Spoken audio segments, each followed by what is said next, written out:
You can have a job, or you can have a career, or you can have a calling. And if you can somehow figure out how to have a calling, you have hit the jackpot, because that's the big deal.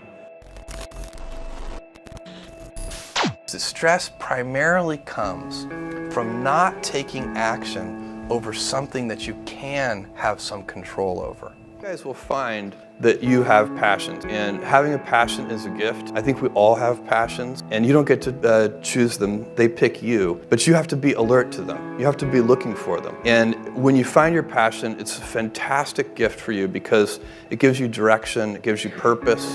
You can have a job, or you can have a career, or you can have a calling. And the best thing is to have a calling. And if you find your passion, you'll have that, and all your work won't feel like work to you. Do something you're very passionate about. And don't try to chase what is kind of the hot passion of the day. You can choose a life of ease and comfort, or you can choose a life of service and adventure. Which one of those, when you're 90 years old, are you going to be more proud of? Whatever it is that we're going to do to start to address that situation, even if it's not solved, the mere fact that we're addressing it dramatically reduces any stress that might come from it. So stress comes from ignoring things that you shouldn't be ignoring, I think in large part. So stress doesn't come, people get stress wrong all the time in my opinion. Stress doesn't come from hard work, for example. You know, you can be working incredibly hard and loving it. And likewise, you can be out of work and incredibly stressed over that. No matter how good we are, we can still be better. You can always be better. Customers have a divine discontent, and they teach you if you listen to customers. So we watch for that, and we see patterns, and we can find places where it's not working, something's going wrong, and that's really how I get the feedback, is from customer input. What you really want to do is you take that, it's an anecdote, it's a single example, but you need to find the root cause. What went wrong deep inside the system? How did this happen? Because then you can fix it for everyone. My job, one of my jobs as the leader of Amazon, is to encourage people to be bold. And people love to focus on things that aren't yet working. And that's good, it's human nature. That kind of divine discontent can be very helpful.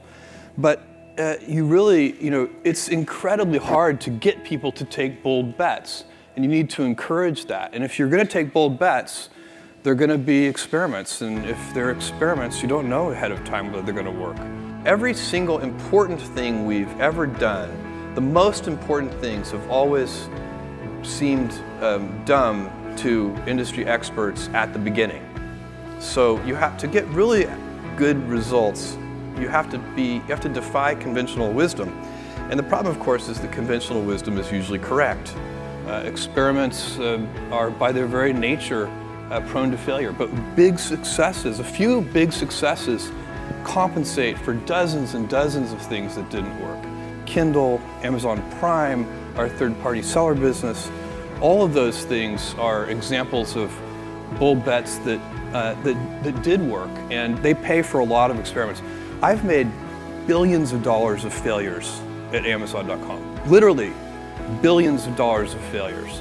You don't just fix the symptom, you have to fix the root cause. And that's been the secret to our operational success for 20 years. There are a lot of things that are a waste of time. When you think about your life, I often tell people that I work with, if you can get, because people have very high standards for how they want their work life to be.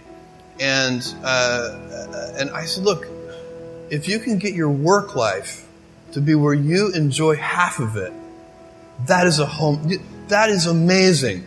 Because very few people ever achieve that. Because the truth is, everything comes with overhead. That's reality. I'm willing to keep funding things if there's one high judgment champion who still wants to keep trying. And I think that's extremely important, because I think most companies, especially larger companies, give up on things too soon. It's companies that don't continue to experiment, companies that don't embrace failure, they eventually get in a desperate position where the only thing they can do is make a kind of Hail Mary bet at the very end of their corporate existence. Whereas companies that are, making bets all along, even, big bets, but not bet the company bets. I don't believe in bet the company bets. That's when you're desperate. That's the last thing you can do. What we're really focused on is thinking long term, putting the customer at the center of our universe, and inventing. Those are the three big ideas to think long term, because a lot of invention doesn't work. If you're going to invent, it means you're going to experiment, you have to think long term. So these three ideas, customer centricity, long-term thinking, and a passion for invention, those go together. That's how we do it, and by the way, we have a lot of fun doing it that way. Every job comes with pieces you don't like, and we need to say, that's part of it, and not resent those pieces, or try not to, but also try to minimize them. I tell senior executives, you should have the least stress. There's this weird, I think, false idea that CEOs, I'm a CEO, there's this false idea that CEOs are under the most stress. Well, I look at that, I'm like, why? You're in charge.